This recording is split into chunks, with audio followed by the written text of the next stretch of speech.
Xbox is changing it up. And our latest PS5 predictions.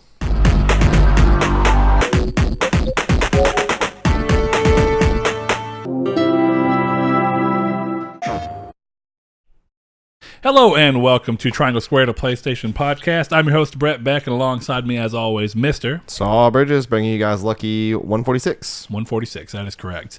If you are not familiar with us, we are a PlayStation-based podcast, but we do talk about the competition, be it on the console manufacturer side, be it from Xbox and Nintendo, but also from the game side of it all, of course, with the publishing arm of PlayStation as well. So we talk about EA, Ubisoft, and all that, and everything that kind of pertains to PlayStation. And when you're in a gaming industry like that, that's pretty much everything. So with that said, we do, of course, talk about everything. Some people find that odd. That's just what we do. It's what we've been doing, and we enjoy doing it. And it seems like the audience that we have doesn't mind it. So anyway, with that in mind, you can find us in video format over on YouTube, where you can watch us ramble on in this lovely set and look at us do dumb things occasionally that you would only see if you were watching us. Or you can go over to podcast services, be it iTunes, Google Play Music, Podbean, and you can listen to us on carpool or anything like that, on the way to work, while you're sitting at work, while your boss is yelling at you, all those fun things. Anyway, we are going to eventually, when we get to the main topic of the show, we are going to be talking about a big change that Microsoft has announced that I don't know so much that it's a change so much as it's bringing back something that they kind of mentioned earlier this gen that a lot of people were curious if they were going to follow through with. We'll get in that in a little bit, but the counter of that is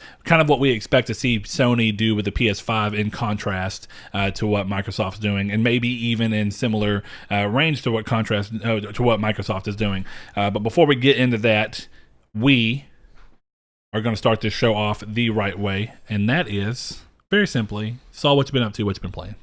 I have not played a whole lot this week. This week is kind of the exact opposite of the previous 2-3 weeks, where more recently I've been playing a lot of games thanks to Games Pass. I did start up Mass Effect yesterday for the little bit of time I actually had at home. Yeah. Okay. For the little bit of time that I had at home. And that game, man, I remember it running pretty poorly.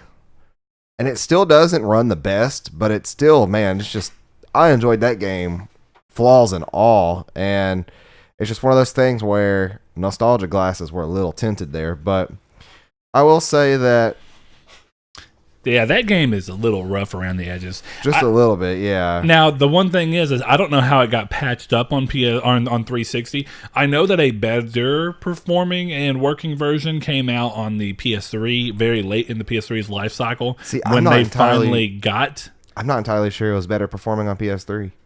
It may not. I don't remember that. But what I should say is that when it came to PS3, they aimed to address some of the problems during the porting process. From what I remember. I actually could be wrong on that. But I know that the wait to get it on PlayStation took a long time. I mean, we didn't get it until after Mass Effect 3 came out, and you got it as part of the Mass Effect bundle, essentially like the trilogy. Yes. So I actually had it. I remember there was, when I lived at the Links, you were over there one day and I was playing. That's right, you were playing Mass Effect 2. I think so, yeah. Yeah, you were. It was one of them for sure. Even though I've never played 3.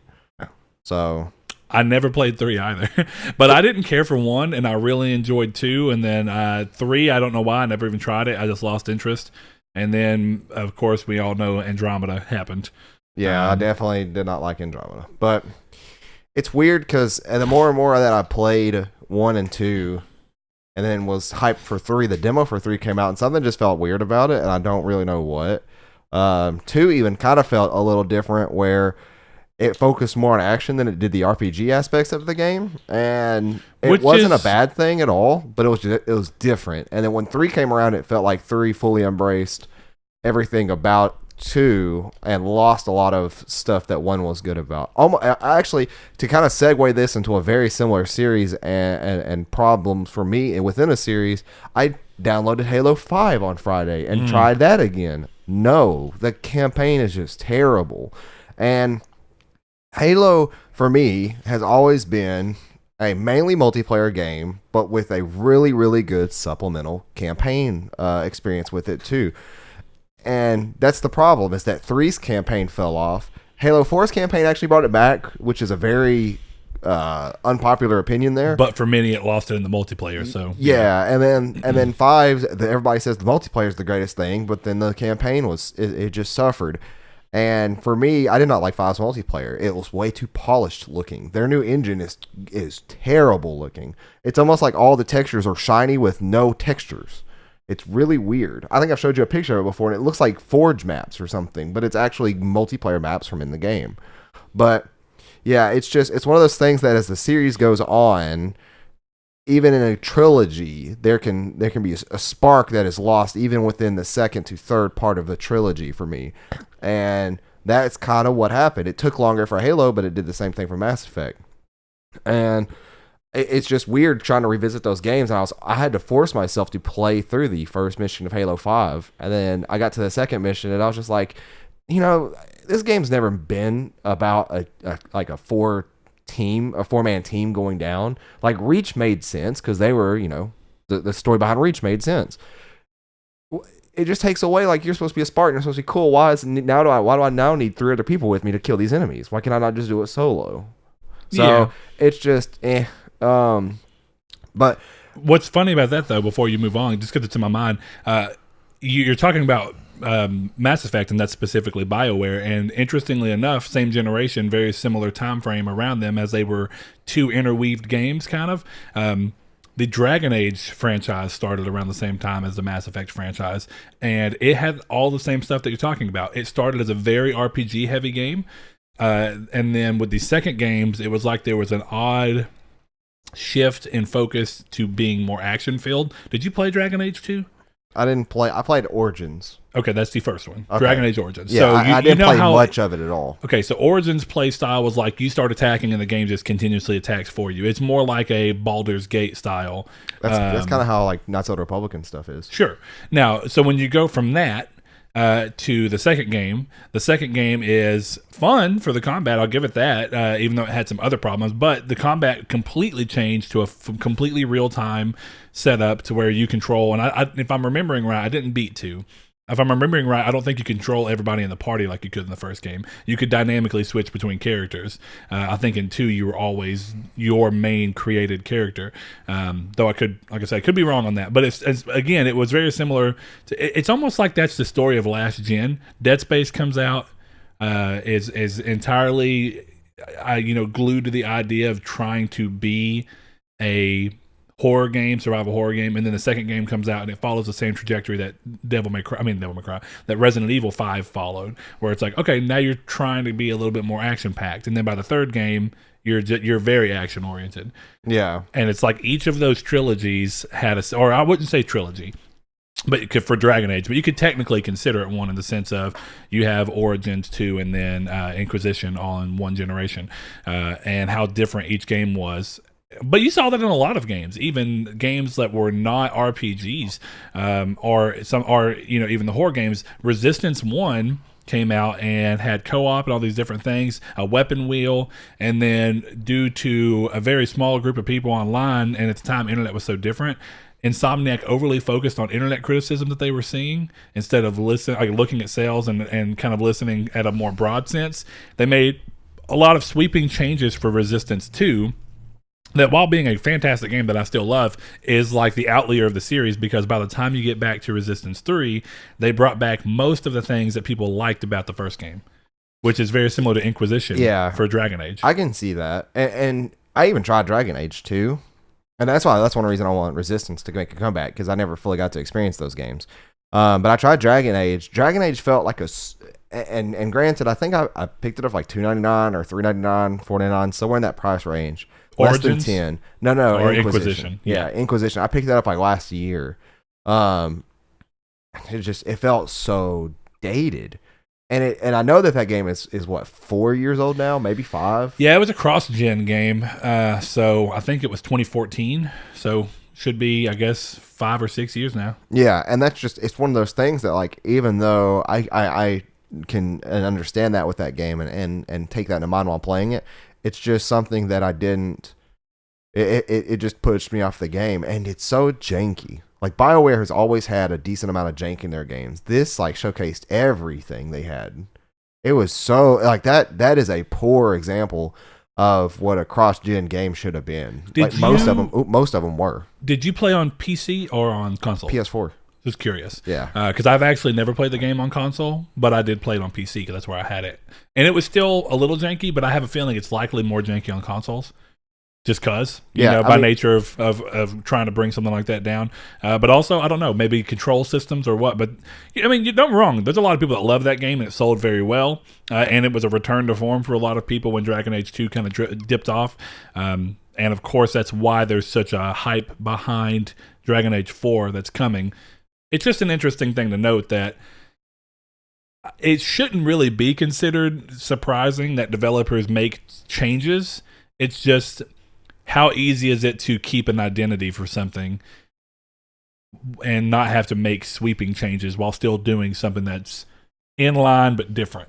And I feel like a lot of the time these games stumble off in one direction in a way that, whether it's good or bad, it doesn't matter. It's more that it feels like it's not necessarily in line with the rest of the series. And that happens with almost every series eventually, or the series as a whole slowly evolves to that new thing, which I at least think is a little more natural to go to where it seems like with each game you're taking steps to make it something different, but that's because whether or not it's on purpose, you at least see that there's a consistency. It's always weird to me when one game does something and then the other game has to bounce back from it, because it's like, oh, well, we need to be more like the original game than we were with the sequel so that people will come back and really enjoy it for what it is. It's interesting that it ends up that way. So yeah. But other than that, like I've still been playing my staple Slay the Spire. On my couch pretty much daily, if not every other day. And I restarted up Dark Souls Remastered last night, just mainly because I finally got home at around 6 something, and we were having a couple drinks, or I was having a couple drinks, and we're going to go get food within the next hour or so, but I didn't want to just sit there and watch Netflix or something. I wanted to do something to keep my hands busy. And Dark Souls was pretty much my fallback on that on the Switch. So I heard you, or I saw you rather, talking about it on the Discord. So you started it on Switch? Yeah, it's the second time I've started it, and once I got used to the controls, something I really noticed with it in the past couple of the day and this morning that I was playing it is that what I really like about this version is that it is not as polished as the PlayStation 4 and Xbox One version is, in the sense of a remaster polish. This game has the same natural charm that the very first one had, even in its rough edges. Yeah, I would no, not really. I wouldn't even classify a lot of rough edges graphically in Dark Souls 1. Well, I guess I should say, because I was actually going to ask you about that. When I saw you type that, I was wondering what you meant by that, because, of course, from what I've heard from a lot of people, there's a lot of good that Dark Souls Remastered brought to the PS4 and Xbox One versions when coming up, but you're saying that this one's more like the original that's just brought up with a slightly higher resolution and better frame rate or something like that. I'm trying to understand what differences are there in comparison to... It's pretty much the main difference is that the text is way easier to read. It's more clear on the Switch, and it's polished, but it's not overly polished and bright, kind of like the console versions are. Like it didn't get the same shiny treatment, it didn't get the same fire treatment, but the fire looks better than it did on the PlayStation 3 and Xbox 360. But not quite as good or different, as it does on the PS4. Because it still looks good, especially in handheld mode. But it's a very stable 30 frames, and I don't know if it's 60 frames on dock or not. But this new Switch that I have, I'm probably not gonna play it docked at all, unless I'm doing a Let's Play or something. I haven't set my dock up for it. Yeah, I haven't. I mean, my dock's set up just for when the girls are playing Mario Party, of course. But yeah, that's interesting. You bought it physically. I mean, digitally, I assume, right? Yeah, it's very rare that I buy a digital game. The only digital game that I have for Switch is text Blaze and tell him to bring me back Link's Awakening. Physical, you mean? But yeah, text Blaze and tell him to bring me back Link's Awakening if he's done. But yeah, I have Link's Awakening and Breath of the Wild. Breath of the Wild is not mine; it's Annie's. But Link's Awakening is something like I told you to tell him to trade it. I'm going to trade it in and see what I need to get. And I've talked about that at length before too. Even last time I went into our GameStop to get a gift card, I was harassed. You were harassed? Yeah. Okay. It was annoying. Yeah, I remember you telling me that story. That's cool. Well, what have you been playing? I platinum Need for Speed Heat yesterday. It had the problem that I don't know why they chose to do this because I don't remember this in the other two games. There were two online-based trophies that were more or less the same problem I had whenever they had the situation going on with Destiny, where they put trophies that are mostly out of your own control, where it relies too much on someone else. So those two trophies are 25 races with other players. But the way the game works, you go up to a race, you come to it, and you say, okay, excuse me, you say, I'm going to do this race, and I'm going to challenge all. And essentially, the people who are in the online world with you, which there's 8 of you in per instance in that city, they have to agree to race you, essentially, and then it'll pull them in, and at least one other person in your map has to do it. I hate stuff like that. And the problem is that it just left me for a number of hours kind of sitting there, backing up, going to a race, starting it, hitting wait for all, and then seeing if someone was going to go ahead and do it. After I'd try it for about 3 or 4 times, and if I didn't get a bite at all, and I would change races that way in case it was like, oh, the people don't want to race it because they don't want that race, I would go around, and then after about 3 or 4 times of getting nothing, I would have to back out all the way, go back to the lobby, redo online so that I could get a new set of people. And that was essentially where it was at. It's kind of a pain in the butt. I don't really like those. The other one is a crew-based trophy where when you start the game automatically puts you in a crew with some other people. And because of the way they want the online to work, your crew level is based off of the rep that you earn.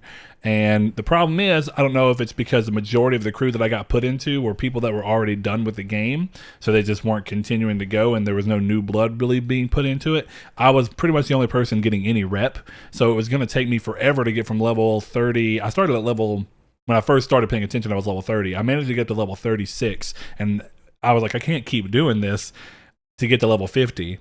So finally, when I raced against someone, came about it, and then realized, hey, I'm going to click their profile, saw that they were in a level 50 crew, messaged them, said, hey, do you mind, this is the only trophy I need for platinum, would you mind just entering me into your, and he was the leader, thankfully. So I was like, hey, do you mind inviting me and letting me get in?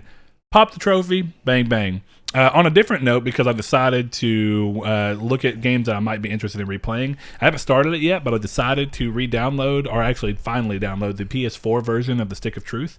Because I haven't played the game since 2014 when it came out on PS3. And the PS3 version ran very poorly, so with the PS4 version, I'm hoping to play a version that's a lot more stable, doesn't have the, I'm not going to say frame drops, but essentially the buffer moments where it stops you from moving completely as it tries to load into the next little bit that's going to play through.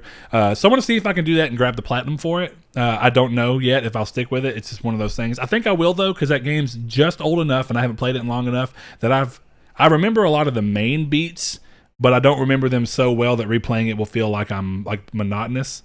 Yeah. So I'm going to try that again. And last night, though, I decided to finally hop in since I got that 1X and play Gears 5. And I don't like the way Gears 5 chooses to start. It won't let you just go directly into the campaign. You have to do a tutorial thing that's not part of the campaign. It's completely separate. And it's like, hey, before you go into the campaign, we want you to try this game mode so you can get up to date with the way the game plays. I don't really love that move. And they probably phrased it as like a boot camp or something. Kind of, like, yeah. You're like, going through. Hey, soldier, you haven't been in battle in a while. You need to take this boot camp or this. I'll give them this safety route. It's a little more than that. So instead, there's the DBs, which is robots in that world. You as you know, one of the soldiers are going in there, and the guy who's doing it is using you to get data from you, so that he can use your data to implant into the DB so that they can be better fighters or whatever you want to call it. So you're going through and killing some of these robots and whatnot so that they can learn how to move and act like you. But it just ends up acting like a retread of mechanics, all of which I remembered from the last time I played Gears. Same problem with Gears 4 I'm having here, though, so far. I don't really know. Gears has got some fun gameplay, but the rest of it, the biggest thing I think Gears has against it for me, and it always kind of has, it wasn't so prevalent during the PS3 and 360 era, but you remember when all Unreal Engine 3 games looked exactly like Gears of War because that was just like the telltale sign of Yeah. that engine. People with kind of glossy looking surfaces. Almost every character for some reason had to be a blocky buff dude. And I mean, you see that in every game. Batman, Unreal Engine game, looks just like that. And that's become a staple of what you expect to see from Batman now. It goes so far that Alice Madness Returns was an Unreal Engine 3 game because it was just it was a good engine to work with. And they had to go through crazy extents to try and hide the Unreal Engine look from that game, and you still noticed it a little bit. But in that game, what I just about it. And tell me that doesn't look like an Unreal Engine map. Yes, it does. Very shiny, lack of textures. Yeah, and see, that's the thing about it that's weird is Gears 5 is crisp. It's in 4K. It runs at a great frame rate. Is it native 4K? Is it native 4K? Yes, oh, yeah. Okay. And it runs fantastically. I mean, it really does, and it looks great, and it has pretty high-resolution textures. But all of that doesn't really matter when you have the most run-of-the-mill, generic look of an art style. It's like that game just seems so uninspired, and all of them have. But because times have changed so much and that Unreal Engine look is kind of going in the past, they're not doing enough to stylize on top of it to make it look different to me. And I understand that that's the series Look. identity. Yeah, it's visual identity, but it gets to the point where it kind of like, I feel like you need to do some kind of a pass or something on it to give it a little bit more look and atmosphere. I don't know. I'm not too far in the game. Maybe it gets there eventually with the snow climates. I don't know if I'll be able to continue playing the game though. I was kind of just disinterested last night, but we will see. Outside of that, I did play some Smash and unlock some characters so that I could fight Kiki and Crash later tonight. I still haven't unlocked my main though, even though I'm doing the quick unlock method. There's just so many characters. It's hard to, even if you're doing the quick method, having to do that like 70 times to get all the characters is a pain in the butt. So anyway, that's where we're at. Before we head off into the news section, we are going to go into the community's take, which actually was more of a call out to get some feedback from you guys over what to do with the news section, since we had mentioned that we might change it based off of what feedback was. So we asked, do you enjoy the news section? Why or why not? And across the board, I was actually a little overwhelmed. Not one person said they didn't like it.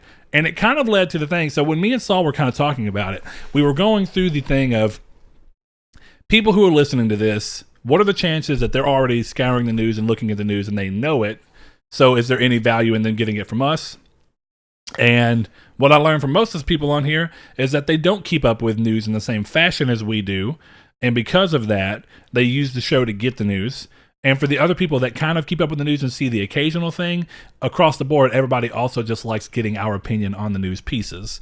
So, you've spoken and I've heard. No one wants it to go away, at least no one that was vocal enough to want to say anything about it. So it's going away. So it's going away forever. No, it's still here, and we'll continue going with it. But I think every now and then I'm going to use the community's take section to kind of get feedback from the show. I like that idea, and it worked out. And I think it's a good way to give a call to action to kind of get people who normally wouldn't say much to come out and express their opinion. Can we hit a call to Domino's? I'm starving. I bet you are, Saul. I won't get to eat for another like 2 hours at minimum. We'll figure that out. But anyway, going to move over into the news now, since it's a concrete fixture of this show, as it always has been and will so forth remain. First thing up is that Insomniac are ringing in the new year in style, following in the other PlayStation first-party studios treatment. The recently acquired studio revealed its new office moving forward. I'm not surprised. The only thing about that's interesting is that Insomniac has got a lot of teams, so there's a lot of people. I don't know exactly where their original studio was and how many people it housed. And they do have a satellite studio, like a remote studio that's not part of the main branch that still does work on games. But this is just interesting. And it seems like Sony is doing a lot to try and prepare and keep their first-party studios ready for the moving forward, and that's expanding. I mean, we're seeing, Guerrilla got into a new studio, San Diego got into a new studio, Santa Monica got into a new studio. We saw that with Sony Bend. So we're seeing the treatment across the board. You know who deserves a new studio? Brand spanking new studio. Who's that? Hello Games. I mean, that's probably true, but they're also not a first-party studio. Nope. Unless. I'll say, no, Sony needs to pick them up. That'd be really interesting, because that would be Sony's way to bring in a studio that's already there in a games as a service thing, Kind of games as a service. Well, I mean, it's games as a service without what most people think of. You don't have to pay for any of the service. No, I think it's just fixing his past mistakes. Well, yeah, but they've gone far beyond that. Oh, they have. The game is far beyond, like, the 3 updates in, that would have been the game they promised at launch. Have you ever watched Internet Historian on YouTube? I guess not. He's a British guy. Maybe he's Australian. I can't think of his voice right off the top of my head, but he does essentially like these. Anytime there's a big story on the internet, if it's something he likes, he'll cover it. Like he did Fallout 76. He did stuff like that and made a big old long video about it. He did one about No Man's Sky, and he named it Yes Woman's Land or something like that, because it's a complete opposite of what it launched as now. Yeah. And that video is an hour long, and that video is hilarious, and it is amazing. He shows you at why criticism was needed, and pretty much what Sean did. And I did not know this, but Sean apparently took all of the complaints, mean tweets, and everything, and routed him to his phone. And then on his computer, he made folders, whether it was valid criticisms, memes, people who like to complain, and he dragged them all in there. And then he took the actual complaints and made spreadsheets on what he needed to fix with the amount of complaints on that subject first. Wow. Yeah. So versus what the team could reasonably do as well. Like kind of go through and be like, well, this is high on the list, and it's a little easier to implement than the highest thing on the list. I think that the team could implement pretty much anything they wanted in the game that we got. It's just a time. Well, that's what I mean, is that because you want to try and keep a somewhat steady thing of updates, definitely when your game launches in a poor state. So I think it goes, well, what's the easiest thing that's also highest on the list? Like, is that game on Xbox? Yeah. I'm actually not surprised that's not a Games Pass title. Yeah, I mean, I don't think it is, at least. No, it's not. I went through Games Pass yesterday. It is definitely on Xbox, though, yes. Okay.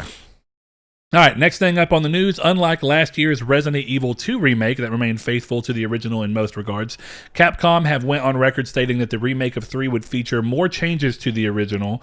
A new article in the latest official PlayStation magazine details these changes, with some mechanics being dropped completely or changed. The game's Mercenaries mode, first and foremost, has been removed completely in favor of the Resident Evil Resistance, which was that RE Resistance project thing that is being included that we were shown during the announcement of Resident Evil 3. Alongside that, another removal is the choice-based events that allowed you to change the story, which takes with it the original's extra endings based upon those decisions. So if you like those will be gone in favor of a more finite ending story that everyone sees. Other changes include Carlos being a playable character and the city being a much more wide linear experience than Resident Evil 2's fairly corridor-based setup. So unlike the original where it was very similar to Resident Evil 2 where it's a bunch of corridors, this is not open world, but it's a much more open game. Probably more... I don't know necessarily say I want to go to an open hub. I don't necessarily think it's even that big. I think it's just I don't want instead of Resident keeping Evil. You constantly in corridors and moving through, even when you get outside of the police station in Resident Evil 2, you're still just in a series of corridors. So kind of like Resident Evil 4? Kind of. That game's pretty open for what it is. Yeah, that game is pretty open while still being linear. Yeah. So, but we'll just have to kind of play the wait and see game. But I like that idea because as much as I enjoyed, and I really hope that this does the same thing as Resident Evil 2, where it's load the whole game at once and never have to load it again. If it's going to be this much bigger, I do worry that it may end up with the problem of having to load constantly. Or at least more often in a way that after playing Resident Evil 2 will kind of feel like, oh, oops. But we'll see. We are coming into the end of a gen where I'm imagining loading will be such a small issue going in the next gen that it's going to be that I really think that's going to be something that we won't immediately think about. But looking back when we go to like actually play a PS4 in like 4 years from now, we're going to be like, whoa. I can't do this. I wasted so much of my time. Actually, I lied. Loading. I did start up another game yesterday morning before we got on our duties. Did crazy load times make you think of it? Think of one game that has crazy load times? There's plenty. Bloodborne. Oh, yeah. Well, I thought Bloodborne's cut down a lot. It's still not great. They put in lore screens, which kind of make it go by faster. Yeah, but they went from like a 30-second screen of just Bloodborne to 8 seconds, right? No. They went from like a 2-minute screen of Bloodborne going to like 30 seconds of lore. It's really? Still like 30 seconds. Wow. Okay. Well, I haven't played the game in a long time. So I just booted it up because I'm like, I want to do us all plays in the near future. I'm like, I don't know what game I want to do. So like, let me get a vibe and see, hey, I could do this. I can knock this game out in a Saturday easily and do that. But well, at one point in time, you were speedrunning Bloodborne pretty efficiently. So 6 hours, I think, was my best time beating Bloodborne. Yeah. Who knows? Maybe we'll have another one of those weekends now that I'm slowing down where we can come through and have a playthrough. A fun Saturday night, yeah. I'll tell you what. Let's schedule that. Let's do a Dark Souls 1 full play. I'll do that. Okay. We'll do that soon. We'll work on that. Anyway, rumors and reports are coming in that PlayStation might be skipping E3 again this year, with Xbox apparently operating under the assumption that PlayStation will not be there and ramping up their show accordingly. Sony have yet to comment. Now, this is a rumor, and you kind of have to go through this. Some of these are predictions. Michael Pachter, a famous analyzer or analyst, also said this. That doesn't mean anything. He's often wrong, and a lot of people don't care for him. But it's interesting. I don't necessarily know. Sony's not been too forthcoming on whether or not they're going to go back to how they used to do things. But if the fact of the way they're choosing to show the PS5 stuff off is anything, I think that they are perfectly comfortable playing things their own way. So whether you agree with this or not, it might end up being true. We'll get to it in a little bit when we start talking about our predictions, but yeah, it's interesting to hear either way. Next up, though, as many have likely seen, the CES tease that Sony was teasing was not the future of its console business, but that doesn't mean PlayStation skipped the event completely. In a rather tepid move in comparison to the reveal of the Series X box over at the Game Awards that Xbox chose to do. Jim Ryan came to the stage to talk about numbers and some other stuff. And then lastly, the only thing that related to the PS5 was actually the PS5's logo. That follows the tried and true stylings of the late PS3 and PS4 generation, which itself was an iteration of the PS2 and PSP logos. Jim Ryan's reasoning for the similarity was that it was, quote, important to give off a sense of consistency for products with the PlayStation brand. It is a must for anyone who sees the logo to immediately and positively think, that's PlayStation. In a wild turn of events, despite the fact that online there's people who are kind of criticizing them for just showing a logo and what I think many are thinking is supposed to be a response to Xbox showing off the box at Game Awards. I doubt it's a response. But I really don't. I saw more people angry with people who were saying that, oh, you thought the logo was going to be different.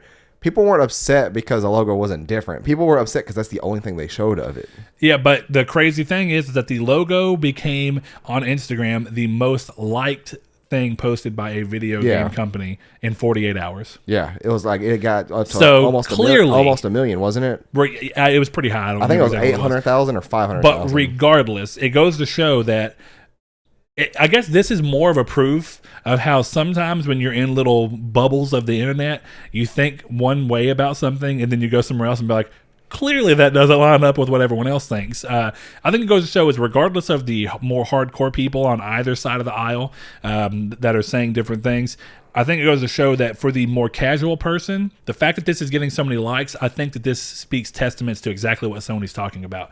I think that there's a lot of people who saw that and will go, yes, that's PS5. That's exactly what it's like in their mind, because they're not so constantly invested, for the more person who's a little more casual than us, it makes more sense that they to see it and go, cool.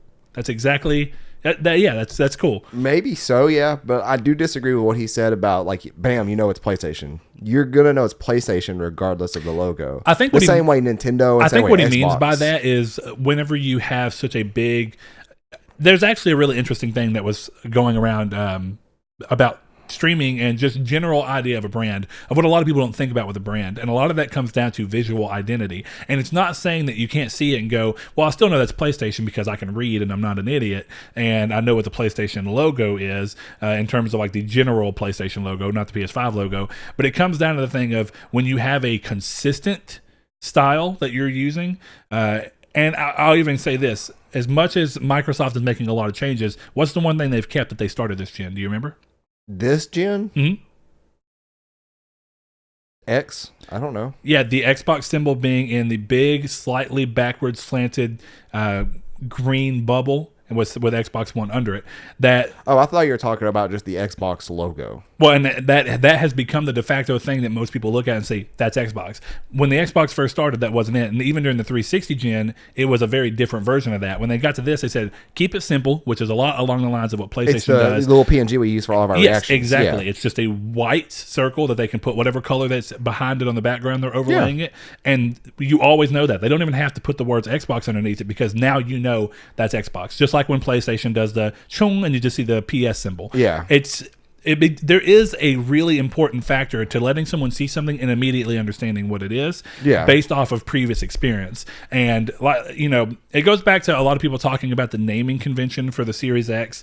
I don't think it's going to be just some catastrophic problem. I think it just goes to show that even if most people get over it, it's a slight moment of hesitance as to what you are or aren't looking for that is absent in other places.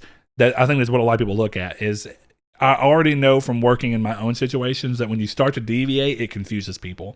That goes very similar to the idea of Nintendo naming the 3DS hardware revision, the new 3DS. Not that you can't get over it. It's not an insurmountable hump. It's just something that breeds moments of weird confusion and potential negativity that otherwise don't need to be there. The simpler you can keep something and let someone kind of go through. I mean, really think about this. The only time that the PlayStation logo has really changed in terms of the console logo has changed in a drastic manner was the beginning of PS3.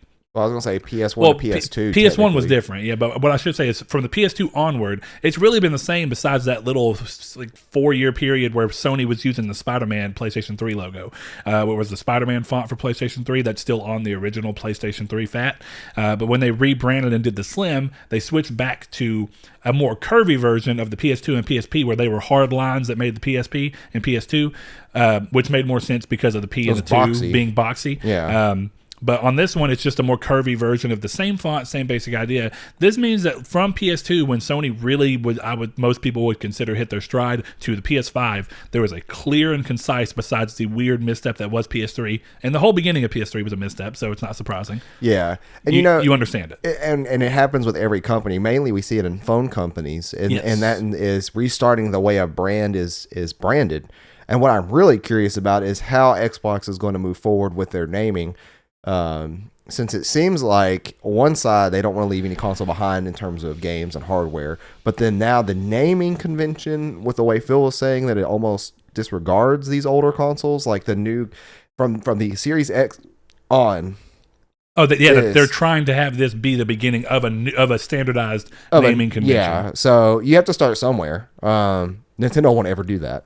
Never, ever. You have the GameCube, the Wii, the Wii U, the 3DS, the 2DS. You have so many different things. But I will say, Nintendo, kind of contrary to what you said, a testament is against Nintendo for having such of a reputable household name. That's true. That no matter what, they can change the name.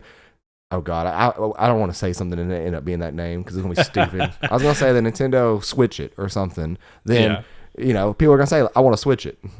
Yeah, it's just one of those things. I mean, like I said, it's going to be interesting to see how these marketing decisions affect the companies moving forward. And I mean that across the board. There's no way to tell exactly how this stuff is going to happen. But regardless, moving on, following on Sony's insistence to play at their own speed, Jim Ryan also teased that the company is not quite ready to reveal PS5's unique elements and biggest differences. That was a mistake. Implying that the information that we've received thus far is the tip of the iceberg. What do you mean? That statement there was a mistake. I have seen people guessing at what that meant. Oh, yeah. And he should have never said that. I want to make sure that you weren't saying that because this was actually translated from Japanese thing. So I wanted to make sure that what you were saying was not that the quote was mistranslated. No, because I didn't see that. Some people's expectations due to that statement are way out of hand. I do think that the statement is a little too vague, and it does lead to a thing. But at the same time, I understand to an extent what they're doing. Do you remember a lot of the big promises that were made during the PlayStation meeting in February 2013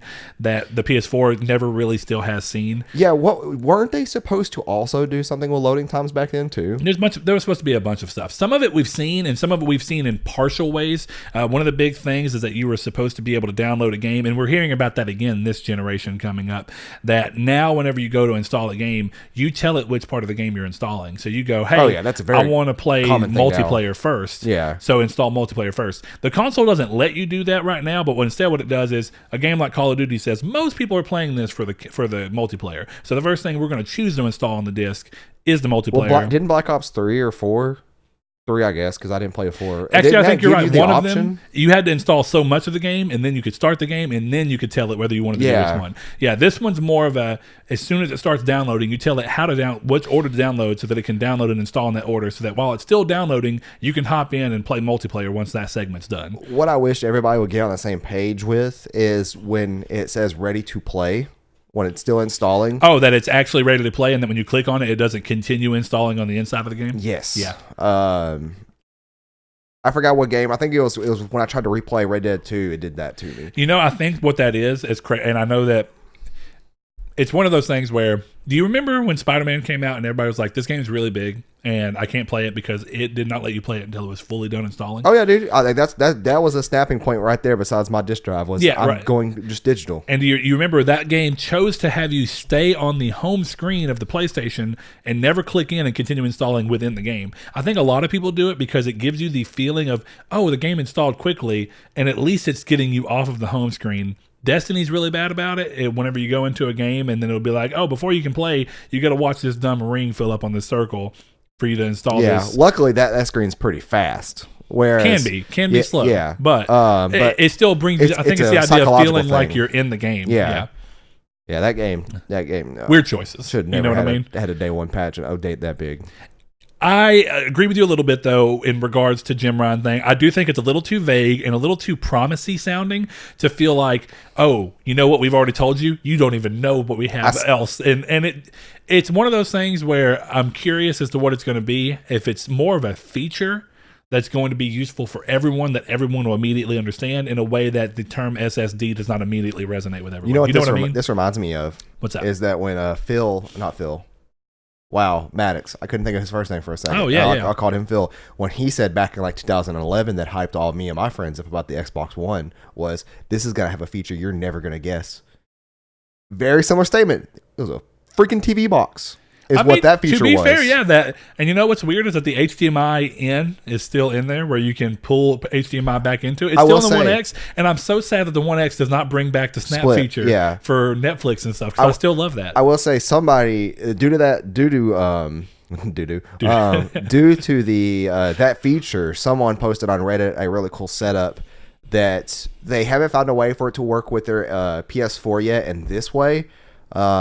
But they have a battle station set up for all their games. They have a Switch, a PS4, an Xbox, and a gaming PC. And all he does is he walks in and says, "Hey Google, game time." And the PC starts up, all his RGBs start up, and if he says game time, it's PC. But he can say Xbox time. His RGBs go green, and then his Xbox starts up, which turns his monitor on. And I think that something that I hope that the PS5 has, because I really want to do something like that, is to be able to add that. I'm pretty sure I could just get a Google Smart Plug or get a smart plug that'll say, like, so I can walk in and say, hey, Google, turn the PS4 on. But it won't do all that. I don't think so, because the thing is that the PlayStation still requires you to press a power button, because the PlayStation itself is not linked to it. Just turning on power to the plug is not like a light switch. You know what I mean? Yeah. But what's interesting about that is that, you know, Xbox is supposed to have that feature with the Cortana stuff on the what do they call it? Kinect. And if I'm not mistaken, very well could be. I don't think that the Kinect works anymore in that way. Like it works with games. I don't think it works on the OS level anymore. I don't think it does either. Which is just goes to show that you can still do that with my PlayStation camera. Once the system's on, you can hold a button and say, go to blah blah blah, and it's fairly good. You can do that with a headset. Yeah, it's fairly good. You don't have to have, you can do it with any kind of camera. microphone. Yeah, but you've always been able to do that, and I just really don't do it. What button do you hold for that? L2. I always end up holding something, and then that pops up a little shiny blue menu, and I'm like, I don't know what I just held. Yeah, I think it's L2. I think what you're probably doing is bumping it. Probably so. But yeah, that's one of those things. So who knows? We'll have to wait and see what these crazy biggest difference features are and the unique elements. To be fair, I get what he's saying.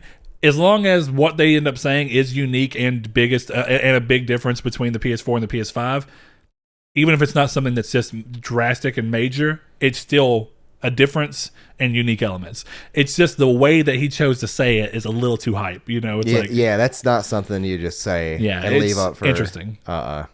Going into the next one, though, Sony, being an electronics business with many arms, is looking at PS5 with many of their new TV plans. Similar to Sony being one of the first companies to release a 3D TV with the start of 3D gaming on PS3, and being among the first reasonably priced 4K HDR TVs when they announced their PS4 Pro, it makes sense that the company is revealing plans for a TV that supports 8K 60 frames per second and 4K at 120 frames per second. Being at the forefront this early into the tech, though. This is one of the biggest things I have about this. console generation will never hit 8K. Well, they've already support it. It's just there's no way it's native. There's no way. So here, I imagine that the games will probably run at some kind of a native 4K. And no way will and then checkerboard up to 8K somehow. 4K upscale. just got within this past year. Because remember, last year you got the 55-inch Sony. That was $500 for a. Well, that's actually been 3.5 years ago. As wild was as it? that sounds. That's wild. But anyways, just this past year to year and a half, I would say at the most, 4K TVs have finally started including HDR at an affordable level. Yeah. And 8K right now, I think. I was watching a Linus Tech Tip video, and I think that they were talking about how the way that 8K works and everything, and the nature of 8K. So I got to Googling. Like $5,000 for an 8K TV. Oh yeah, bare minimum. They're very expensive. Like, and not only that, I was telling Boba made this because he was asking about building a PC. Even $700 to $1,000 graphics cards have problems hitting 4K 60. If you think you can hit 8K 60, you are out of your mind. Yeah, and again, natively. Yeah. That's the thing, is that they're not saying this, of course, because it just sounds it's all buzzwords. Well, that's what I hate now too, is that you have to throw disclaimer, natively. No, it's not natively. It's not 4K if it's not natively. That's just it's weird interpolation 2K is all it is. Or anywhere in between, because it can be 1800p, which is not 2K. Still not 4K. It's almost like 3K. Still not 4K. Yeah, it's still not 4K. You're right, but it's a very interesting thing that they end up doing. So yeah, I still think this is a generally good idea, because I think whenever you're a company that has the ability to, these TVs are going to be ridiculously priced, and that's the unfortunate side of that. But it still goes to show that, hey, we've got a piece of tech that says it can do this. We need to have because we have the ability to, since we have not only a console business but a TV business, we need to go ahead and put a high-end TV out for the people that want to tap into that feature on PS5. That way there's synergy. Because the thing that you run into otherwise is you may want to do something and say, hey, I want 8K support, but no other TV manufacturer is ready to put out an 8K TV, because as far as they're concerned, it's not worth it. But for you look at it as synergy between your two things, and the TV is going to be priced as ridiculously as it is for the few people that want it, because it's kind of like the Galaxy Fold being $2,000. Essentially, is it's not meant for general consumer use. It's meant for the people that want that tip-top experimental thing of, hey, do you want to be one of the first people that has an 8K TV? That's true. Here you are. But you're going to pay for it. I sure want to be that kind of person. I sure am not shelling $5,000 out to do so, though. Yes. Yeah, no, trust me, I get it. Anyway, moving on to the next thing. WB Games Montreal, the developer behind Arkham Origins, continues to tease a new Batman game with a signet that needed to be put together from two different images across two different social media platforms. The long teased game seems ready to reveal any day now, though it's been like that for a while. But I wonder if it might be waiting for a big event, perhaps sometime in February. Perhaps somehow talking about the next generation of PlayStation. Somebody joked saying that Final Fantasy VII demo will be released on, what was it? It was, it was like February 7th, because it would be Friday the 7th, FF7. What's funny is I think that's when this event's taking place, is February the 7th. You're going to call that? Okay, so we'll see what happens. Friday the 7th. So. And during the reveal, be like, oh, by the way, for the PS4, we haven't forgotten about your Final Fantasy VII demo. Either way. Right now, that being slated after release is dumb. Or day of release. It makes me wonder, though, how much, if they choose to do that, and who knows, they may not, but if they do have another PlayStation meeting, as they called it, how many third-party people are going to be there, and how many games are we going to see at that event? And I would imagine that at this point, I doubt this WB games would be a cross-gen game. I hope not. Who knows, man? Cross-gen is going to be easier than ever this gen going into the last one, but it's still going to be you have a lowest common denominator. And that's something, I guess, something we'll be talking about in a minute. But I guess that's something in my head, too, that, like, I hope not, due to the sake of quality. But I guess now that when I think about it, the quality of a game coming out now from a good third party is still really high, unlike last gen, where it was variable. It was like you never knew. Some of them would be really good, and some of them would be most rough. reputable third parties are actually coming out with games now. So maybe it's just PTSD from the end of last generation and the beginning of this one. Like Call of Duty Ghosts looking like a muddy mess on both PS4 and Xbox 360. Yeah. So maybe I just need to warn to to channel that hatred to something else. Yeah. All right. Last thing up on here, for fans wondering how much content the upcoming Dragon Ball Z Kakarot will have to offer, the game reportedly takes around 40 hours to complete the main story, with that number going up to around 100 hours to complete all the game has to offer.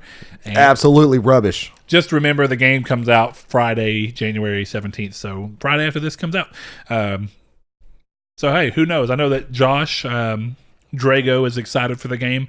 I'm so cautious about it that I'm not going to play it until I get word from our buddy Jonathan, who thinks that the story will be good, but the gameplay will be kind of rubbish from what we've been seeing. And I kind of think Let me tell you how rubbish this game is. I like that we're using rubbish like we're British, and that's a common word for America. Let me tell you how big of a pile of trash this game is going to be at 40 hours. The entirety of Dragon Ball Z, the show, is only 116 hours. This is 1/3 of the entire show. But you are putting gameplay into this, and that means that you have... But now, don't get me wrong. But what are they going to put in this game to make it that long? I don't know. Don't ask me. Flying back and forth with no enemies anywhere in a barren wasteland. Yep. That's what it looks like. Just like... and I'm not trying to crap on the game. What was it? There was a... oh, crap. There was a mission in... the fighting online Dragon Ball Z games that are not that old now. Xenoverse. It's Xenoverse. I almost said Xenosaga, but no, that is not Dragon Ball Z. that's a whole different series. But yeah, it was like Xenoverse, where you'd fly like through these little cliff areas, and you'd be flying for like maybe less than a minute, but still barren, and you finally get to an enemy, and you fight them right there. Yeah, I don't think this game's going to be good. Now, it's going to be worth a $20 pickup when it's on sale, but maybe. I know this sucks. It's way too long for that. For me, this is like on paper. Oh. Oops. Anyway, for me on paper, this is like what I would have always been asking for. But it just doesn't end up kind of working that way, because everything I've seen on it is kind of like... Hey, keep it on here. Oh, cool. That's the PS2 Yeah, startup. That's actually what I was about to go into, so works out. But for me, God of War, 35 hours. Death Stranding, I think it was like 37 hours. Why is this game longer than those two games? Why does it need to be that long? It doesn't. This game would be fantastic at 20 hours if they did everything correctly. I don't know. I guess the other flip side of that is it would be kind of weird to go through the entire Rogues Gallery of DBZ villains in 20 hours. Doesn't this game stop at Frieza, or does it go all the way to Cell? Or I think it goes all the way to Boo. Which, don't get me wrong, even then, 40 hours to fight every Dragon Ball main villain and try and set them up and resolve them is going to feel so rushed, I feel like. Yeah, this should just be 2 or 3 games, all 20 hours apiece. Releasing 7 months apart. I don't know, man. That's a very interesting idea. Give me 20 hours to fight Frieza. Give me... I'd say probably around 20 hours to fight all of them, honestly. Maybe 25 to 30 to fight Boo. Well, and because Boo had the longest saga. Yeah, you could pull a couple of... So you could do the Saiyan saga and the Frieza saga all in one game, 20 hours, because that kind of makes sense. I don't count the Saiyan saga. That saga, that was dumb. Yeah, but I mean, it builds into a lot of what the Frieza saga is. Kind of. Like, there used to be a time where it seemed like there was like causation to every single thing, where it's like, okay, because Vegeta came down to try and find Kakarot, that's how Frieza became into this situation. Yeah. And because of they knowing each other now, you get to the point where, okay, that's what you got.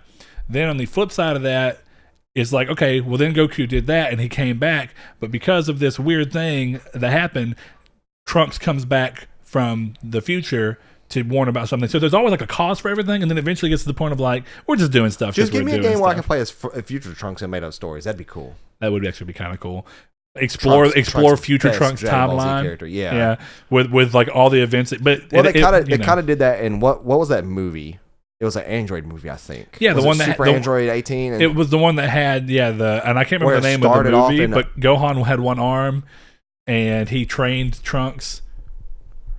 Did it? See, I don't remember that. Yeah, and I remember it took place in like a barren wasteland in the beginning of a city, and that was Trunks' and the androids were destroying the that's world. what it was. No, it's a great movie. I can't remember the name of it either. Great movie though. Anyway, that's the end of the news for now and for this episode. What we're going to do with this main topic is talk about 2 things. The first thing that came about is that Xbox, and we're kind of paraphrasing here, but Xbox has announced that throughout the entire first year. Saul's gonna go pee-pee if you didn't hear that. Throughout the first year of the Xbox the Xbox Series X console lifespan, it will have no true exclusives in terms of to that platform. And of course, with the way that Microsoft's been doing things, that always includes Windows. But I guess what we should say is, for the first year, every first party game that comes out will not only be on the Xbox Series X, but also on the Xbox One X, Xbox One S, and the original Xbox One. So what that kind of does is brings back the idea that they were kind of hinting at for a long time, which is the idea of forward compatibility, where even when you release a new console that is capable of vastly better stuff than your base model, which was the original Xbox One, that had trouble even hitting 1080p on some games, that you have a game that can not only go through that, but go through the newest 4K native box, but all the way back down to the 1080 box. So what gets really weird about that for a lot of people is the feeling that what you're buying isn't necessarily, and this is more of some of the things we've been seeing people say, is that if you opt into buying that day one, you can certainly do that, but some of the incentive to get it for the games that are only available on it are somewhat gone. So the flip side of that is that you don't have to upgrade early, and you can still have a 1X and still get 4K probably versions of these games in some shape or form and play them, or go all the way back down to your original Xbox One and still play these games before eventually that 1 year in having to wait and play some of these games only on the Series X. That naming convention's already getting me every now and then. So where that comes in, before we go too much further, is I want to ask Saul something that kind of ties into something he said earlier in the episode, which is just a couple minutes ago, where you did not want cross-gen games because of the stigma that you have and the PTSD that you have from going in the last gen. Yet, if I recall, you did not have any immediate problem with the Series X letting every one of the first-party games that Microsoft does not only be on the Series X, but playable all the way back to the original Xbox One. Well, from what I know, we know Microsoft does a really good job of upscaling the games that are Xbox One X exclusive or whatever. I don't know what that's called. Whether it's like X enhanced or something. Yeah, it's weird. Yeah, they do a... I think that's probably what it is, Xbox One X enhanced. Yeah, they do a really fair job of that, where we don't really see PlayStation doing that at all. So my mindset going into that is that since PlayStation 5 is going to be probably my primary console, that we don't have any info about that. Well, let's take it one step back, because I'm a little confused by one thing you said. Okay. So, and I mainly just am wanting an example of what you kind of mean. So you're saying that we don't see PlayStation scale their games as well? What do you? Okay, we don't know PlayStation's plans or have an example of their scaling. Okay, PS4 to PS4 Pro doesn't do any major change in terms of a scale. So we know that Xbox, when they have Xbox Enhanced X games, they look better, marginally better on the Xbox X than the S. So I know that going into the Series X, that they're going to look... I think marginally is the wrong word for that. Marginally is more small. Oh, yeah. So wait, is it? Are you sure? Yeah. I mean, here, I'll Google it for you while you... If that's the case, then it's emails that I used to work with, they were all sent out terribly incorrect. To only a limited extent, slightly. Okay. Well, otherwise, why would people who consider themselves to be minorities be marginalized? It's people. I've never heard that. Okay. But anyways, we've seen that Xbox does a fairly good job of enhancing their games for each of their platforms. So I guess what I should say is that's the one thing. Don't get me wrong, they do a better job because, or I should say this.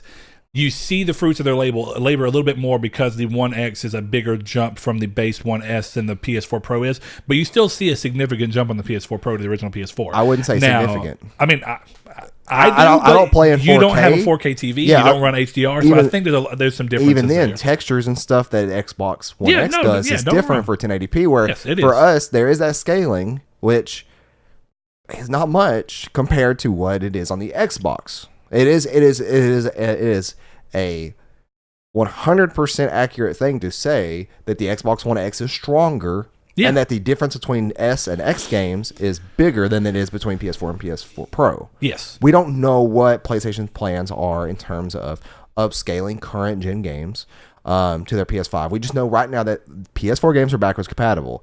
That's all we know. We don't Yeah. know how well they're going to play compared. We don't know if there's. We're going to assume there's a boost mode because there's a boost mode on the Pro. Well, actually, so I don't know if you've seen this, and this has been Digital Foundry confirmed this. So this is one thing that we can actually say for more or less concrete evidence. So one element can definitely be shifted, which is kind of the final numbers. In the report that was talking about the PlayStation 5 aiming for around 9.6 teraflops with the information that they were able to extrapolate back down and see that that's what the target would be with these information we have, whereas the Xbox Series X is calling for everything. 12? It would be 12 Or 13, reportedly. something So when you look at those two things, one of the things that they confirmed in that, and they've confirmed with the people who said it, that this part is 100% true and not changing, but the numbers and other stuff can change for what the teraflop output would be for the PS5. It's still variable. I don't see how that could change this late.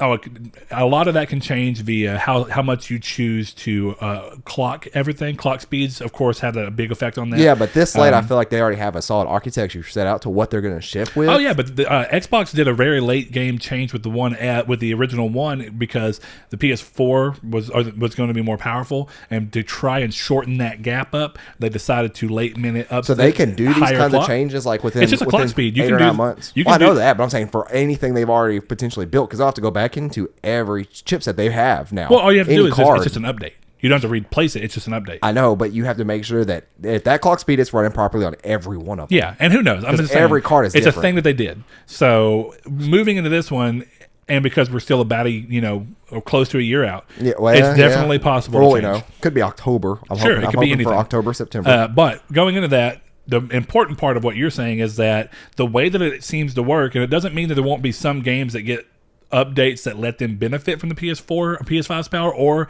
a boost mode that you can optionally turn on, but for absolute certain, they will run better. The way that the PS4 Pro and PS4 works is that if you have any game that supported PS4 Pro on PS5 will automatically play with all PS4 Pro enhancements. And the way it does that is by actually dropping all the target rates on the existing hardware that's on the PS5, dropping that down to where it's at the exact levels that the PS4 Pro was. That way it's a 1-to-1. It's no emulation. It's a 1-to-1 playing. Yeah. And then whenever it's a game that does not have PS4 Pro support, it drops all the way back down to where its targets are the original PS4's targets. That's the thing. It's going to drop the targets down. We're going to exceed those targets on those original PS4 games. It's potential if there is a boost mode. We don't know about that yet. But the one thing we for sure know is that the way that they're implementing this is not through some emulation. It's through making sure the console's running at the exact specs that the PS4 and that's was, that's which is going, just interesting. Yeah, and that's going off for me myself is that we know for sure that the Xbox X enhanced games are a lot better than the base Xbox S games are, especially when you're playing on 4K. Yeah, absolutely. And so we know for sure. We don't know anything about Sony, like what they're doing. And realistically, I'm not talking about frame rates here because most of the games that I've been playing lately, God of War is not going to be 60 frames on Xbox or on the PS5. They're not going to change a game that drastically. That can mess with the game in tons of ways. There could be move speeds tied to frame rates. It could be a multitude of things. Well, God of War already has an unlocked frame rate. Well, I'm saying unless the developer is specific. I'm just using that as an example. Yeah, sure. There are games that will have effects. Yes. With frame pacing. But yes. Yeah, and it could... for those that don't know, games like Fallout 76 launched with this incredibly error. Typically, when they have frame rate tied, they can have frame rate tied to things, walk speed, movement speed, dialogue speed, stuff like that, if they want to. So that if it ever becomes uncapped, which is not intended on consoles unless it's done by the developer, Fallout 76 on PC had walk speed tied to your frame rate. Weird. PC has variable frame rate. People running at 244 hertz was walking faster than people walking at 60 frames. It's stupid. So luckily, developers on console side can. Well, I say that Bethesda's a developer console. There's no excuse for that. It's just Bethesda being the Bethesda. But going back to what I was saying though, is that last gen there was games that could have performed way better due to the nature of the technology back then that did not look better. Now, we're not going to have performing better as a real big issue because 60 frames is now kind of the target that people are hitting. So they're going to try to hit 60 frames regardless. 4K to 1080p is going to be pretty much the target they're going to be trying to hit. Even then, back then, people at the end of the last gen were still using 720p TVs, all kinds of different things. 4K, like you could relate it saying 30 frames and 720p to 1080 was the targets back then. They weren't hit. And the problem that they weren't hit is marginal, like I'll say it right this time, marginally lower for most people because it was rare to have a 720p TV on your PS3 back then. And if you were going to PS4, you typically didn't do that. Some people did, marginal number though. Whereas more people who were buying PS4 already had a 1080p TV. Okay, It didn't affect them as much. But that's where my grievances came with last gen. There was not at launch a massive reason at all to, if I had the 360 running, which I did, to buy a game on PS4 and I could buy it on 360. The cool thing about this launch that we know for sure for Xbox, I kind of hope something similar, even though I doubt it, is that since Xbox is their main brand, a PS4 game launches that's going to be running really well on PS4 can easily be played on PS5, and we know that for sure. We just don't know how well, but or we don't know how much better. It'll be at least at the very base the exact same, but we don't know how much better. And that's what I should say is that right now people were criticizing Xbox. Oh, you're not going to have any Series X specific exclusives, and that's where a lot of people lose that whole article is they think that Xbox is going to have no exclusives, which is not they're true. going to be on the system. And I actually made it the point to make sure that when I said it is that for the first year, any game that's also on Series X will also just be playable on the Xbox One. And the original Xbox and it's what I was telling Blake in our Discord. I think that's a fantastic move for consumers. It's not a great business move. He disagreed with me on that, but I don't think that it's a great business move in the main sense of in-game numbers for the first year of the Series X. Yeah. Series X would have undoubtedly sold more console units if that was not a feature. But that's a terrible feature to have when you are a consumer. It does, like what Blake said, it doesn't pressure him to get one. It doesn't make him feel left out for not having one. You know, he can still play all these games that he wants to play without having to worry about forking over money. It works well. For PS4 to PS5, we know that all of our games, digital and physical, are going to carry over. We know that there's going to be launch titles, but we don't know what, which is what I'm going to be curious as to see what it is. We don't know the enhancements that the PS5 will make for PS4 games, especially games like Ghost and Last of Us 2. I think it's going to be game specific. I don't think they're going to do it with every one of them. I think it's going to be a lot like the PS4 Pro was. There are plenty of games that released for PS4 that were exclusives that never saw PS4 Pro patches. Very true. Bloodborne. Yeah, Bloodborne never did. Yep. I think Ratchet and Clank did finally. It took a little bit longer. Killzone Shadowfall never did. The Order 1886 if I remember never correctly, did. NAC 1 never did either. No, NAC 1 did not. So it's one thing. Which are launch games. So these are mostly launch games. Killzone Shadowfall and NAC are launch games. But weirdly enough, Infamous Second Son got one. But it was a good showcase title. That's not a launch game, was it? It was launch window. It was. It came out in March. So 4 months into the console. Came out the same year as Bloodborne. Yeah. Or same no, month? 14. Oh, okay. Bloodborne was 15. Yeah. But anyway, I guess what I'm going there, and you know, just I want to present both sides of the argument in terms of where people are currently at. There are people that are, of course, don't care, but there are still people that have the general opinion, even if they think that this is good for a lot of people. Their opinion, and I understand it, is that when you have a set of hardware, and where consoles have normally really excelled, is that you can get a game that looked as clean and good as The Last of Us did on the PS3 late generation when PCs were doing the same thing on really high-end rigs, and this was just a little $200-$300 box you could buy that could play that. It's because of the benefits of single optimization. I'll say though that's a little tilted nowadays. It's more tilted nowadays because the PS4 is no longer even one set of hardware. So even if you're optimizing right now for a game that's a PlayStation exclusive, you're still having to optimize for at least 2 chipsets because you have to optimize for base PS4 Pro and for base PS4 and PS4 Pro. So it's already tilted. 3 chipsets for and Xbox is already on kind of in a weird way. I would say no. Now that I think about it, because Xbox just uses a singular chipset, don't they? Well, no, the reason is because, I mean, the PS4 Pro uses the same chipset as the PS4. It's just everything's higher. Graphical systems are slightly different, but not enough to really make anything crazy. It's why it still runs all the games perfectly, even if they don't have PS4 Pro support. Isn't that what Xbox does? They use the same chip, but they just have it clocked higher? Or do they actually have a full different chipset? There's some differences, but they're all Jaguar-based CPUs, so the CPU is all the same. Okay. Now, going into what Xbox does differently, Xbox has got a slightly different setup based specifically around the fact that when they develop games, because they have to also run on PC, they use and I can't remember exactly what it's called, but it's essentially an Xbox game dev thing that runs the whole game through, and it's like it acts as a bridge between the two. When you make the game, even though you're making it for for Xbox One, it is already playable on PlayStation on PC. God, I'm bad with names today.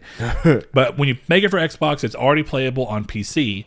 And then on top of that, you can go into the PC version and then enhance it further to be able to utilize more of the PC's benefits. But it has normally resulted in games like, you remember I played Quantum Break on there on PC.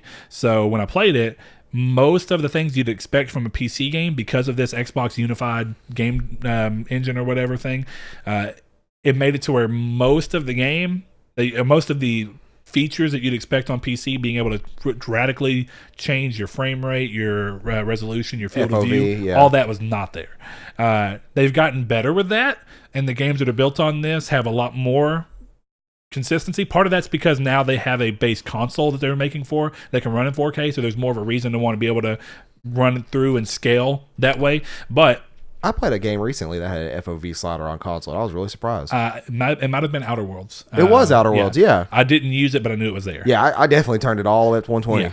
Yeah. But still, where I was trying to go with this originally is one of the things we know is that PlayStation have already said that there will be PS5 exclusives. That's always been their thing. Of course, yeah. But basically where the two companies differ right now, and essentially where it's going to be like, you don't have to make a decision. This is just what the two options are, and you can, of course, always do the thing that has been available for a long time. You can choose to do both. If you want to buy the new Series X or buy an Xbox One X or an Xbox One or whatever, you can play any of the Microsoft exclusives that are going to be releasing all the way through the first year of the Series X, even if you don't own the Series X. On the PlayStation side, though, Microsoft is choosing to do this thing where you can... It's unified. It's unified and it's forward compatibility. It's trying to have your game be playable on the largest number of devices as possible. Now, with that comes a little bit harder of a thing where you're having to build something that scales between them, but it'll never perfectly optimize to that one thing. PlayStation instead goes, hey, what we like to do is push the technical boundary as much as we possibly can within our own games, our own studios, within our own system to go, hey, since we're only making for the PlayStation 4 and now the PlayStation 4 Pro, we're going to push those two chipsets to their absolute max because we're not having to worry about PC or Xbox One S, Xbox One X.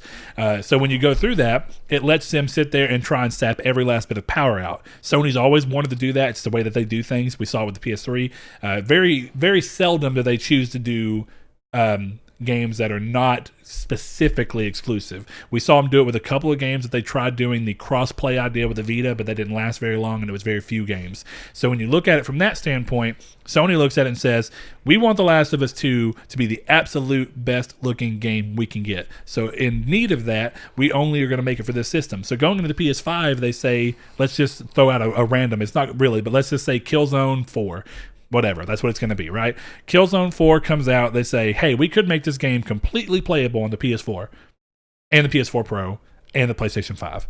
But instead of doing that and having a game that's slightly less optimized for the PS5 than it otherwise could be, let's focus all of our attention on this one thing so that we push this game to the absolute best potential spot that we can at this point in its life system with as much as we understand. And you have a game that typically does, and I'll give this to Sony, more often than not, their exclusive push the technical boundary in a way that Microsoft's tend not to. It's just a difference in the way that they choose to do things, and it all comes down to a business decision. Sony's banking on the fact that pushing that technology far and being one of the only people that are doing that is going to get them a higher spot in the minds of some consumers, and clearly it works for them, on top of the fact that they are trying to follow the traditional business of, if we make something that seeks out and uses every last bit of power on this new hardware and it can only be played on that new hardware because of that, it's going to drive people to our new hardware quicker than otherwise. And so Sony's banking on wanting to move more units early in the lifespan, where Microsoft's a little less worried about early in the lifespan and more worried about keeping a good outward face in the PR. And I'm not saying that they're only doing it for that, but it's clearly a benefit. Oh, yeah. It's a really big, it's a really bold move, honestly. What they lose up front in the console, they gain back in goodwill. so that once they actually do go, hey, now that this first year is done, we're not going to extend that. And who knows, they could. But for right now, they could at the end of that first year of the Series X say, we're no longer going to extend that. We are going to make every Xbox game that we make moving forward only work for the Series X. But we wanted to support our other consoles for as long as we could. Well, what's crazy is the attitude like that, the adaptive controller, we're kind of seeing a different Microsoft than we have in the past 10 years. Yeah. I honestly think that in this generation, at some point, there is going to be a change that clicks, or they're going to keep on with these changes that in such a higher manner that no longer PlayStation and Xbox will be comparable. Like PlayStation and Nintendo are comparable. I already think that the Xbox is at that point. It's getting there for sure, but like right now with what we have with the Xbox One X and then the PS4 Pro and then now the Series X and the PS5, we're getting to that point where it's the start of a console war. And what's crazy is if you remember way back when, everybody used to compare the GameCube, PS2, and Xbox. They were all on even normal playing grounds with each other. They were all part of the same war. Nintendo shortly after that just slept out of it. Now it was always Xbox and PS4 or Xbox and PS3. I think that soon enough Xbox is going to slip out of it, and there won't be a reason to argue on consoles anymore because it's all deliberate at that point. Yeah, because I think you have a specific spot with where Nintendo's at, you have a specific spot with where Xbox at, and then Sony ends up being the king of the traditional console method and the only people that choose to still utilize it. And it makes sense because at that point, because of the other people bowing out and doing their own thing, it becomes that there's really only room for one in the traditional marketplace, which actually benefits most consumers by the fact of you're not having to deal with that fight across. Well, and I put that in our Discord the other day. I think that it's a very fair and accurate thing to say that Nintendo is best known for their current handhelds, with their good first party games, with indie titles that typically hit Nintendo first instead of other consoles. And Microsoft is known for the best services around and the most powerful, if you want a powerful console without a PC and you don't care about story games. And then Sony is known for their best exclusives. Meanwhile, they don't have any services that are exactly remarkable.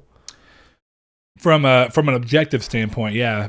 The numbers standpoint, again, we always talk about PS Now outperforming Xbox Games Pass.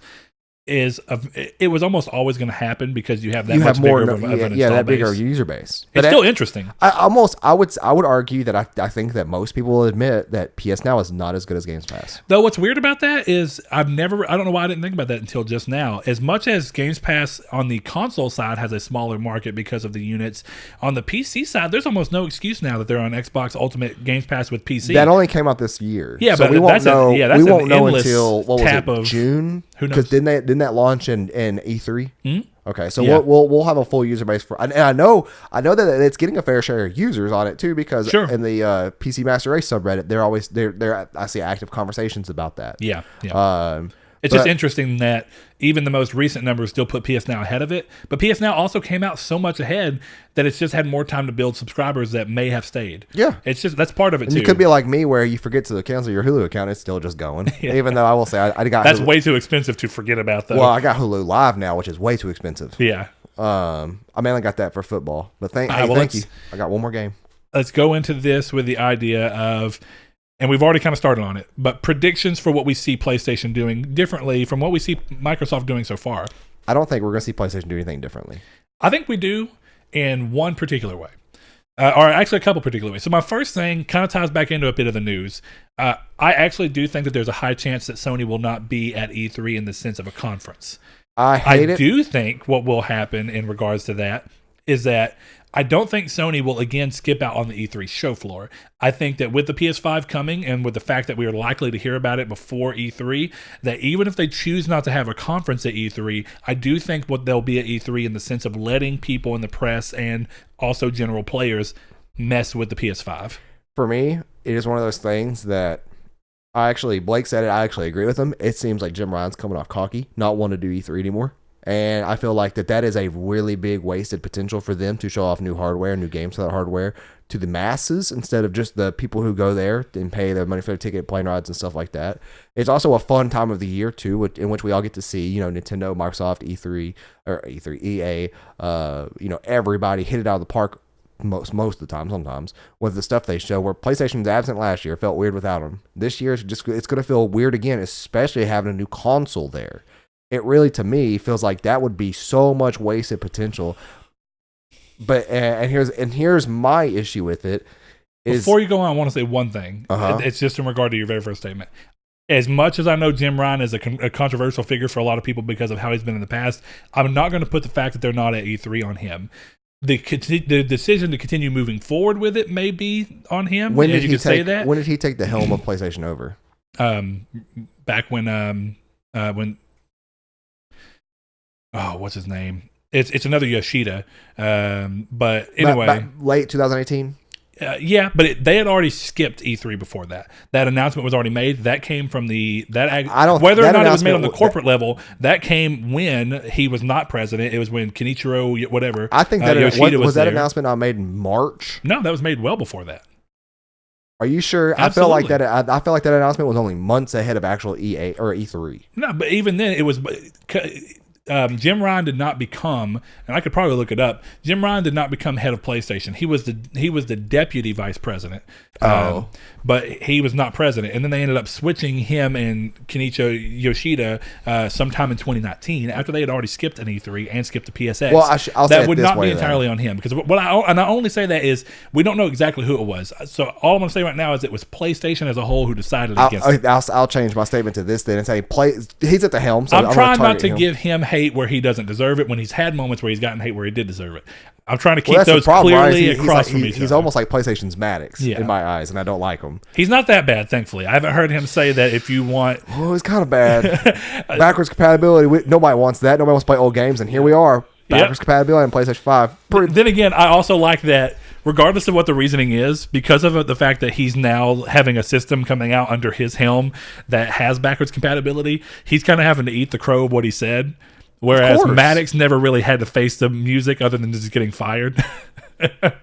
You mean he left, quote unquote? Yeah, whatever. Go ahead though. But I do think that for me, E3 is a very important thing as a consumer to see. And this year, people said they were laughing at Microsoft not having any Series X launch exclusives for their console in the first year, saying, "Oh, well, even if they did, it'd only be 3 games anyways." Oh, you mean like Days Gone and Death Stranding? What else was a big AAA hit this year for PlayStation? Those are it. Pretty sure. Well, I mean, AAA. Because, I mean, there was some small games that were good. I'm not going to give them games. any crap. Pixel Opus is Concrete Genie looks great. Still haven't had a chance to play it. Right. They did a couple of other things in the first party studio with like remakes and whatnot. In a AAA headspace, and this is actually was MLB The Show. You can never underestimate that game because of how well it does. For now. We'll see. We'll see next year when it's on Xbox. No, I'm sure it'll even do better. I'm not. It's a good game. But my thing is that, and I started this conversation in Discord the other day, but I got busy at work and I couldn't finish it, was that people don't understand that the gaming gap now for exclusives are going to be so long from singular studios. And I mean that in terms of when we get a Naughty Dog game, it's going to be a long while before we get another AAA Naughty Dog game. So do you mean on the PlayStation side or on both sides? On both sides. Creating 4K native games with 4K textures takes so much long in terms of the design, the rendering, the processing. Everything about 4K takes double the time as 1080p does in terms of that. I was actually watching a really good video about graphic design. I'd want to see that because that's actually interesting me. I don't really know why using a bigger base thing would do. It's all about processing each game size and how long it takes them to manufacture them on Blu-ray disc and how many Blu-rays they can print out before or after it's gone gold, so they can have shipping numbers to ship. It's going to take longer, and especially studios at the helm too.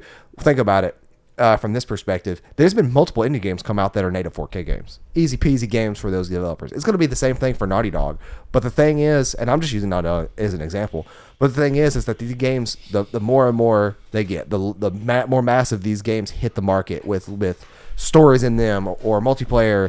It's no longer going to be the same kind of estimated wait time of a year. It's going to go longer than that. Think of how long it's taking them to make the base of Final Fantasy VII, a game that got restarted 3 years ago. Think of how long it's taking them to make The Last of Us 2, a game that we know started at least 4 years ago. And we still don't have the game yet. Ghost of Tsushima, we don't know when. We know it was after Second Son at some point, which was been 5 years ago. Mm-hmm. Detroit, 3 years minimum for that game. Yeah. These games are going to take longer and longer to make, and Well, we're not in a cycle right now either, in which it would be fine if there was, I say conflicting, but off cycle studios from, like, we could say we got, let's say, Detroit and Days Gone this year, and then next year we would have had Spider-Man and God of War hit or something like that. Like, we're not in a cycle in which when one studio puts out something, another studio will put something out shortly after. We just finished up with all these games releasing in the past 2 years, which means you could estimate about 3-year difference between the next game from any of these studios coming out. The Last of Us is what we have next gen. We might get something like Knack 3, next year. Last of Us, Ghost. What else? Like, that's what I can't predict is what we're going to get games wise. They're taking so long to make now. You know, Final Fantasy VII is obviously a thing too that we could kind of predict as well. Is when are we going to get that? They already said it's going to take about as long. So are we looking at 16 to 18 months of being made? That's a year and a half to almost 2 years. Yeah. For a second part, games are going to take so long to come out that there needs to be something, a feature that these console manufacturers need to have that is a bonus for multi-platform games.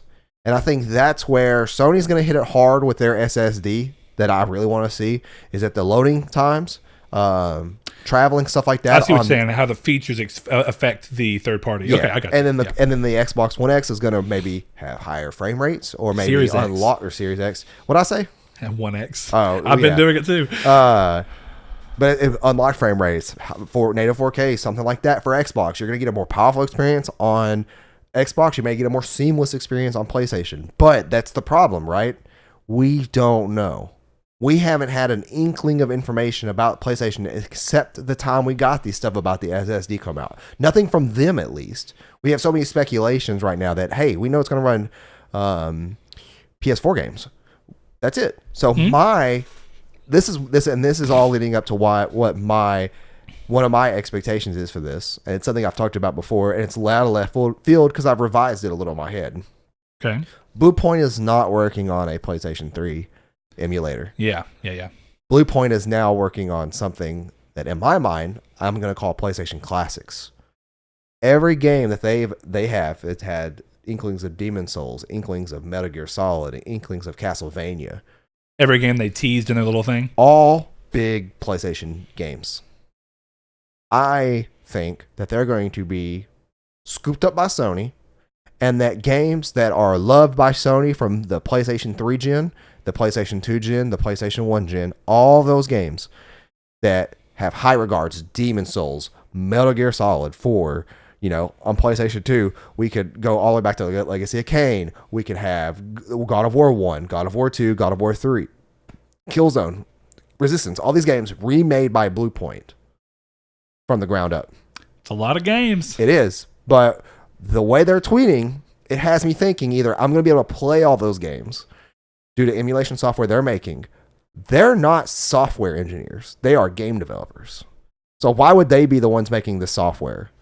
They're the ones that are going to be releasing these games, specially tagged by them, Sony Selects or something. Instead of getting the old Platinum Hits, stuff like that.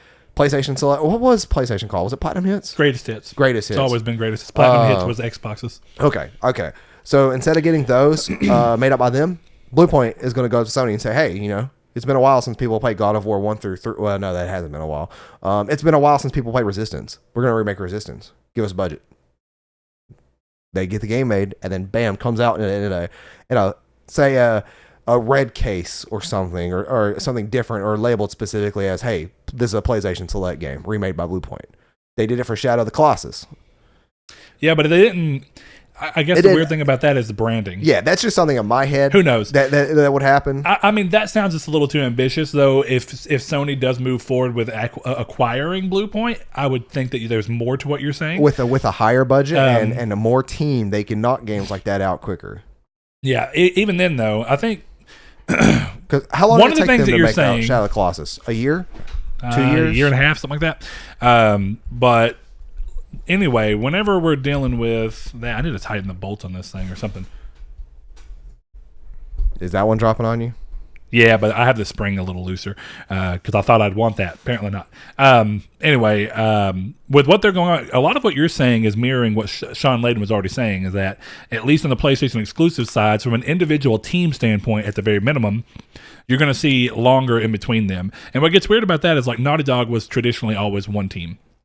And they made Uncharted 1, 2, and 3 2 years apart from each other. Insomniac had one team that made Resistance 1, Resistance 2, and Resistance 3 2 years apart from each other.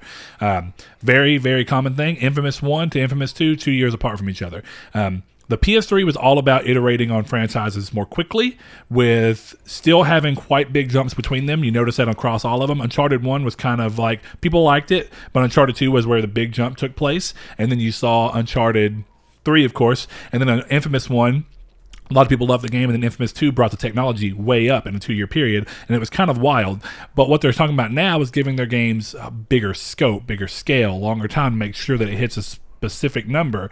I don't necessarily know if that's for better or worse, because I do think that some of the best times that we ever saw, but it did create a lot of crunch, I'm imagining, was when those teams were like, hey, we need to get this done in a 2-year period. And the innovation that can come from trying to do something a lot better and a lot unique in a 2-year period, and I just know from, like, whenever I do stuff too, when you get a weird sense of stress, but it's a creative stress, it can lead you to doing some pretty cool stuff. I got weird last night and was like, I'm stressed about this song being nowhere, and I recorded the second half of this song all last night. But it comes down to, sometimes you end up with great ideas due to being pressed for time.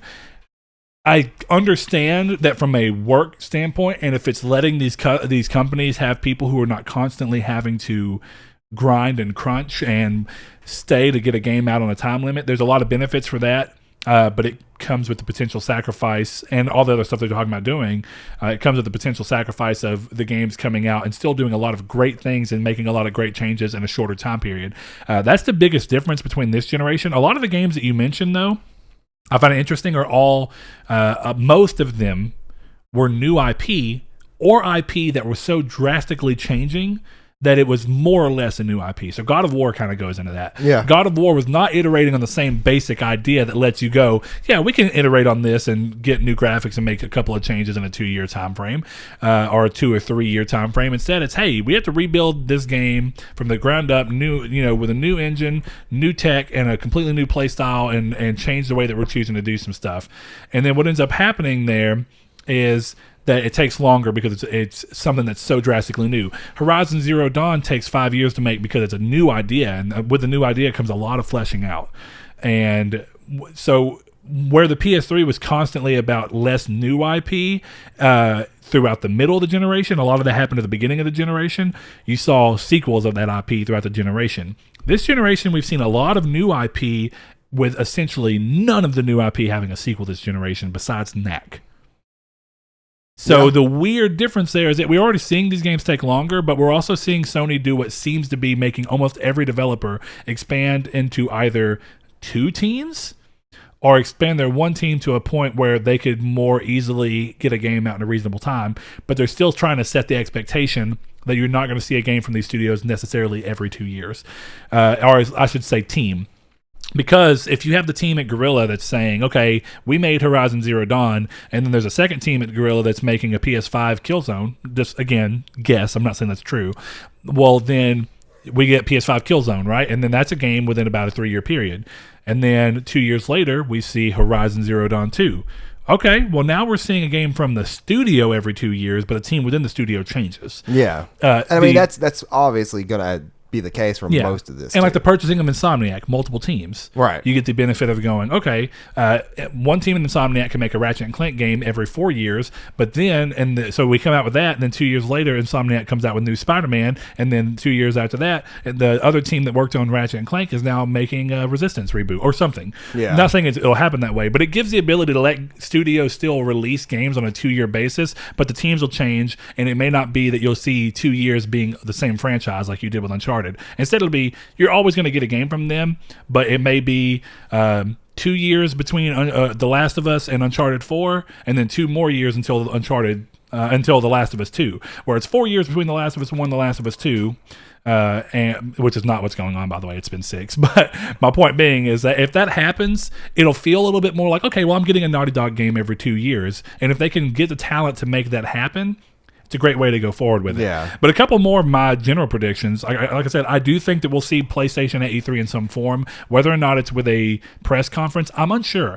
I actually kind of think that PlayStation might be there this year, but I think that PlayStation may be more selective about when they choose to and not to be at E3. I think if they know they have a slow year and there's not much to announce, they're going to be clear and say, hey, we don't have as much that we're ready to announce just yet, so we're not going to be at E3. I would assume this is not the year, though. I would assume the same. I do agree with that. I think it'd be weird to say they're not going to be here this year. The only way that I'll say that is if Sony's not at E3 proper, but their flip around is that they're no longer using E3, but instead doing what some of the other companies are, where they're taking advantage of the E3 week, but they're not being part of E3 itself. So they're going to have their own, what do you want to call it? Their own keynote that happens that's technically at their own event. And whether it's a direct or whether it's actually at its own venue that's just not tied to E3, see, who knows? We thought after E3 not happening, PSX would surely happen. That didn't happen. Yeah, I know. And that's why it goes to say, who knows with what's going on right now. You talk about PSX not happening. I don't know if you're like me, where I only want PSX to happen on a fan base thing. I think a lot of people wanted PSX to happen as a supplement for E3 where there's new announcements.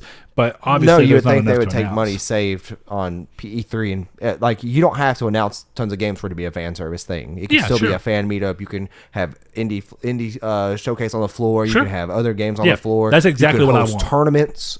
You could do unlimited amount of things. But it's still, to me, really negative. They chose not to even do that. Yeah, I agree with that too. But going on from there, I do think that we're going to see, like, very similar to your thing. My thing is, I do think we see PS1 and PS2 be it emulation or just in general, we're going to see PS1 and PS2 games run on PS4 or PS5. Now, whether that's through a digital format where Sony has to reacquire licenses to some of these games, I don't know. Or if it's going to be disc-based, which would be a little harder to pull off. It would be. I think it'd be impossible, actually, without having 2 disc drives. It wouldn't be impossible, because, the PS3, of course, did it. It's just that discs are so much more rare. A lot of people are going to like the feature more if they can get those games digitally. Absolutely. And PS2 the same way. PS3 is the iffy one. I'm unsure. You go buy let's say you go to Game Exchange and you buy a copy of Zone of the Enders 1, even though there's a remake of that. But you go buy Zone of the Enders 1 PS2 disc. 9 times out of 10, that disc is scratched to hell. Sure. It's a PS2 disc that's 15 to 20 years old at this point. And it's been passed to a secondhand used game shop. I have another one real quick that I'm curious to see what you think about it. So we've seen PS Plus kind of slow down, right? And it got to be a weird point where when PlayStation decided to introduce PS Plus, it was a real boon for them, and they were going out of their way to make sure great games were in it, and that games that were not that old were already being used in it. Like, we got the Tomb Raider reboot 4 months after it came out, 5 months maybe. Very interesting choice to do. And then when the PS4 started, it was a strong start. We got 2 games we got to the point where it was 2 games for PS3, 2 games for PS Vita, and 2 games for PS4 every month, which is quite impressive. Now that that's kind of scaled back, I think what they might be doing is aiming to launch PS Plus just as strongly on the PS5. And maybe keep that going more. So what I think we're going to see is continue to get 2 games per month for PS4, and we'll either get 2 games a month for PS5 that start off as indie titles just to give you something to play that are still games that they partnered with, or we see that change to 1 game a month, but it's always a AAA game.